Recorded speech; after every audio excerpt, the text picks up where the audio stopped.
I was sitting at my mother's Thanksgiving table when she tapped her wine glass and smiled that smile, the one she saves for when she wants the whole room watching. Lily's wedding was absolutely incredible, she announced, loud enough that even my father paused mid-carve. Then her eyes found mine.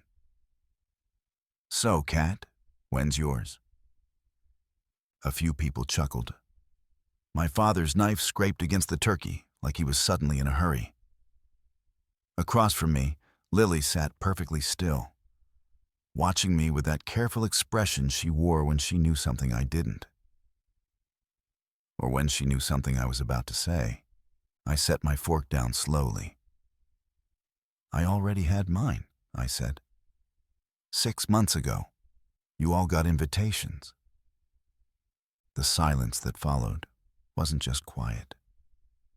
It was the kind of silence that has weight, that presses against your chest and makes everyone forget how to breathe. My mother's smile flickered like a candle about to go out. My father whispered, barely audible, "We never got them."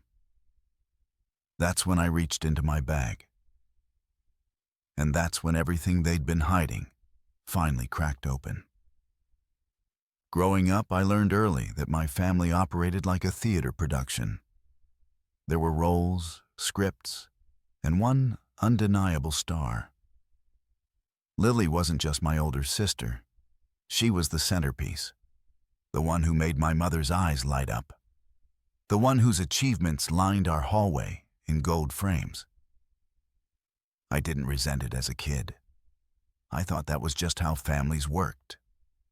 One child shined, the other made space. By the time we hit high school, the pattern had solidified into something harder, something I couldn't ignore even when I tried. My mother curated Lily's life like a museum exhibit. Dance recitals, cheerleading tryouts, a rotating gallery of awards and accolades. When I brought home a science fair ribbon or my college acceptance letter, Mom would smile politely and ask if we could take pictures later because the lighting wasn't right for Lily's headshots.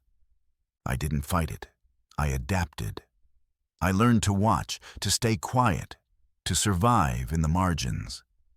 And eventually, I learned to leave. Moving to Seattle wasn't rebellion. It was oxygen. 3 hours away, I built something that felt like mine. A small apartment with tall windows, stacks of research notes scattered across every surface, and the smell of coffee Ethan made every morning before I even woke up. My job analyzing water quality and environmental data wasn't glamorous, but it mattered. It made sense to me in a way nothing back home ever had. And Ethan saw me, really saw me. Not the version my family needed me to be, but the person I actually was. He listened when I talked about work. He remembered small things. He asked questions because he cared about the answers. His parents noticed me too. The first time Helen hugged me, she didn't let go quickly like my mother always did, like checking a box and moving on. She held me, warm and certain, and asked about my research. She remembered details from previous conversations. Robert did the same. They weren't perfect people, but they were present. And that was new. So when Ethan proposed on a foggy June morning by the water, I said yes without hesitation. We didn't want a big production, just a small coastal chapel. The people who truly knew us, something simple and real. The only thing I wanted, quietly and stubbornly, was for my parents and Lily to show up. For once, I wanted them to choose me. I designed the invitations myself, printed them early, mailed them with signature confirmation because I knew my family's habit of losing things that didn't serve them. I checked the tracking numbers obsessively, refreshing the page like a ritual. When everything showed as delivered, I let myself breathe. Then the silence came. No calls, no texts.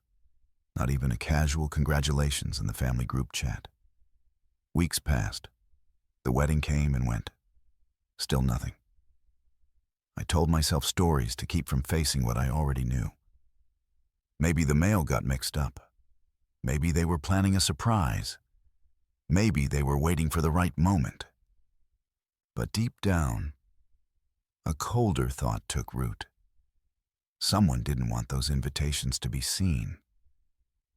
The silence after the wedding didn't just sit there. It expanded, filling every corner of my life like water seeping through a crack.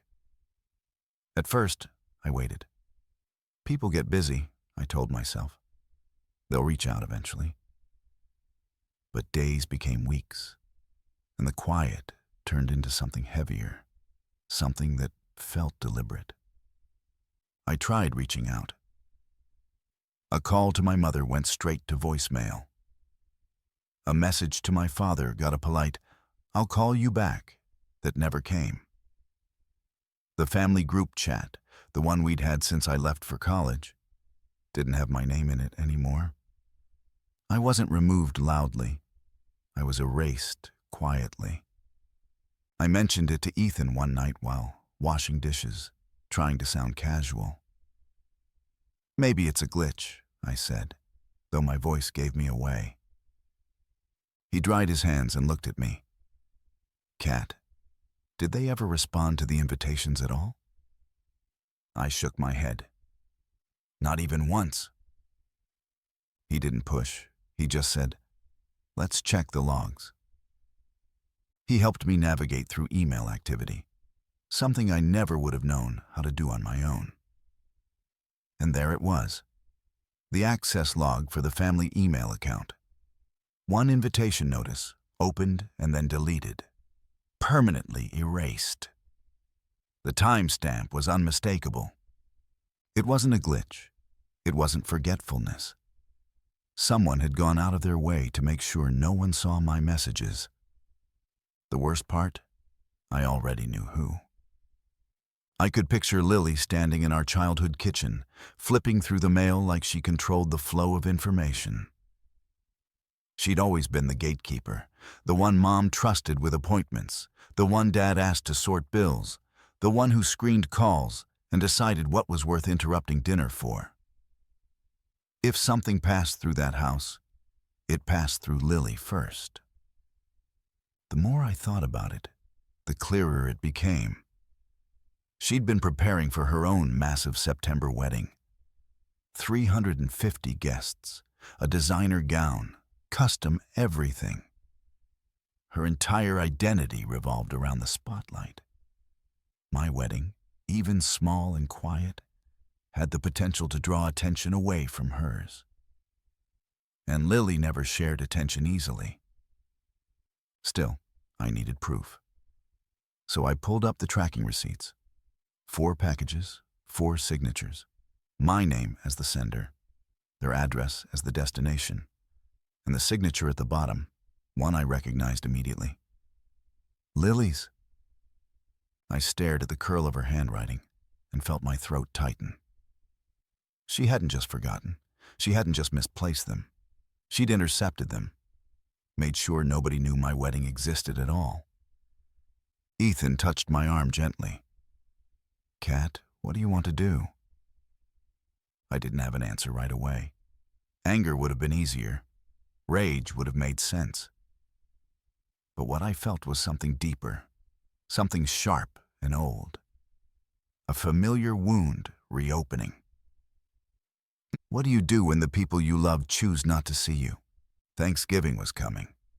I almost skipped it.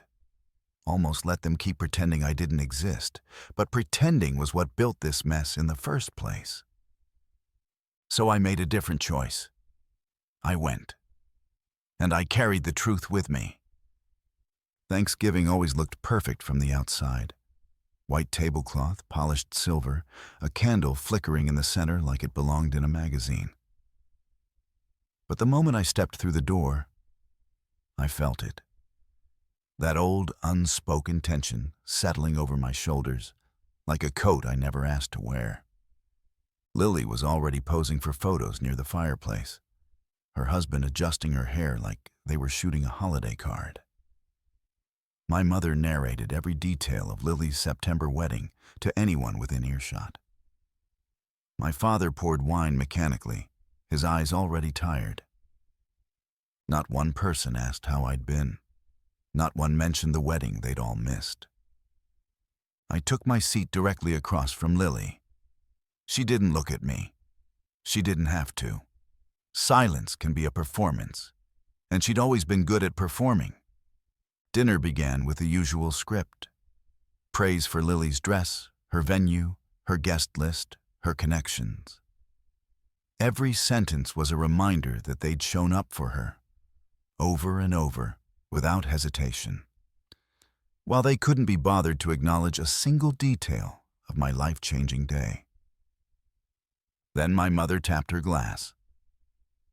"Lily's wedding was great," she said brightly, glancing at my sister as if to confirm. "So, Kat, when's yours?" The table chuckled. Even the turkey knife in my father's hand paused like it didn't know which side to take. Lily kept her eyes on her plate. Too still, too careful. That told me everything. For years, I would have laughed it off, let the jab slip under my skin, pretended it didn't hurt. But not this time. Not after everything they'd buried. I set my fork down gently. "I already had mine," I said, my voice steady. 6 months ago. The shift in the room was immediate, like all the air had been yanked out at once. I waited a beat, let the silence land, then added, "You got invitations." Forks froze. Eyes widened. My mother's smile collapsed. My father blinked like he wasn't sure he'd heard correctly. Across from me, Lily's face didn't move. That was the tell. She knew exactly where this was going, and she couldn't stop it. "Kat," my father said carefully, "we never got any invitations." There it was. The lie. The familiar deflection. The story they'd rehearsed without even knowing they were rehearsing it. I felt something inside me settle. Not anger, not revenge, clarity. "I figured you'd say that," I replied softly. I reached into my bag, not rushing, not dramatic, and placed my phone on the table. The screen glowed, reflecting in the stemware, the candlelight catching its edges like a blade. Every pair of eyes locked onto it. This was the line I'd never crossed before, the boundary I'd never drawn, the moment I stopped allowing myself to be rewritten. And as I tapped the screen to open the receipts, the truth rose in my chest like a tide ready to break. The moment my thumb touched the screen, the room shifted. It wasn't loud. It wasn't chaotic. It was quiet, in the way storms get quiet right before they level a coastline. The receipts opened in a neat little list. 4 deliveries, 4 signatures, all marked received. I zoomed in on the first one and rotated the phone so the entire table could see. The looping, confident signature at the bottom was unmistakable. "Lily." My mother gasped softly, her hand flying to her mouth. My father leaned forward like he needed to see it up close or it wouldn't count. Ryan stiffened in his chair, his eyes darting from the screen to his wife, like someone had suddenly spoken a language he didn't know she understood. Lily didn't move. Her face didn't even twitch. I could feel my pulse in my fingertips, but my voice came out calm. Too calm. "These were delivered April 23rd, I said. All 4 invitations, signed for by Lily. Dead silence again. But this time, it wasn't surprise. It was exposure. "Kat," my father whispered, This must be a mistake." "It's not," I said, swiping to the next screenshot. This is the tracking log from the Postal Service. Priority mail, signature required, all confirmed, all delivered. I paused, then added quietly, and all intercepted. My mother shook her head. No, that makes no sense. Lily would never... Oh, stop, I said gently. Not harsh, just done. You keep saying what Lily wouldn't do, but you never look at what she actually does. That landed. My mother froze. Ryan finally spoke, his voice low. Lily, did you sign for these? Lily blinked. Not slow, not thoughtful, but mechanical, like she was trying to reboot her expression. I don't remember. Maybe. I sometimes grabbed the mail, but I didn't see any invitations. I stayed quiet. I'd learned a long time ago that silence is sometimes louder than any accusation. So I let it sit. My father, staring hard at Lily now, said, You didn't see 4 packages from your sister? Around the time you knew she was engaged? It's not my job to track everyone's mail, Lily snapped back, the first crack in her composure, sharp enough to cut. It was the wrong move. My mother reached toward her. Sweetheart. No, I said, my voice still calm. Let her talk. She's been talking for years. Lily glared at me. What's that supposed to mean? I didn't answer the question. I swiped to the last screenshot, the email log Ethan had helped me access. This, I said quietly, is the activity log for the family email account. The wedding announcement email I sent in April was opened from this house, then deleted immediately. My father's jaw tightened. Who has access to that account? Everyone at the table knew the answer. Everyone always knew the answer. Lily finally broke. I didn't delete anything, she said, too fast. I tilted my head. Then why does it show your device ID? Her mouth opened, closed, opened again. Maybe I clicked it by accident. I don't know. Why are you attacking me? I'm not attacking you, I said. I'm showing you what you did. My mother exhaled harshly. Why would Lily ever hide your invitations? Why would she sabotage your wedding? That's ridiculous. There it was. The sentence she'd been polishing my entire life. The defense she used for every bruise Lily ever left on me. Why? I repeated. Because my wedding happened in June. Hers was in September. I turned to Lily. Because you didn't want anyone talking about mine before yours. Lily flinched like I'd slapped her with the truth she'd been trying to outrun. That's insane, Lily hissed. You always twist things to make me look bad. No, I said, voice steady. You did that yourself. Ryan's chair scraped the floor as he stood. Lily, is this true? She stared down at her napkin, her breath shaking. Everyone always thinks Kat is so innocent. She never needs anything. She never wants anything. She just exists and makes everyone feel... Feel what? I asked softly. She shot to her feet. Feel guilty. Feel small. Feel like she doesn't even have to try. Ah, there it was. The real confession. Not about the invitations, but about every year before them. I leaned back slightly. So you hid my wedding because what? Because it was quiet? Because it didn't compete with your 6-tier cake and rented string quartet? That's not, she gasped. But the truth was already hanging in the air like smoke. Kat, my father said desperately. We didn't know. If we'd known, you would have come. I finished for him. After years of missing every milestone, after forgetting every birthday, after making sure Lily's needs always came first. He closed his eyes. My mother's face twisted. You can't put all that on us. We did our best. No, I said. You did your best for Lily. For me, you did the bare minimum and called it fairness. Lily sat down abruptly, her shoulders collapsing. Even she couldn't defend that. The weight of decades pressed into my chest, not as grief anymore, but as clarity.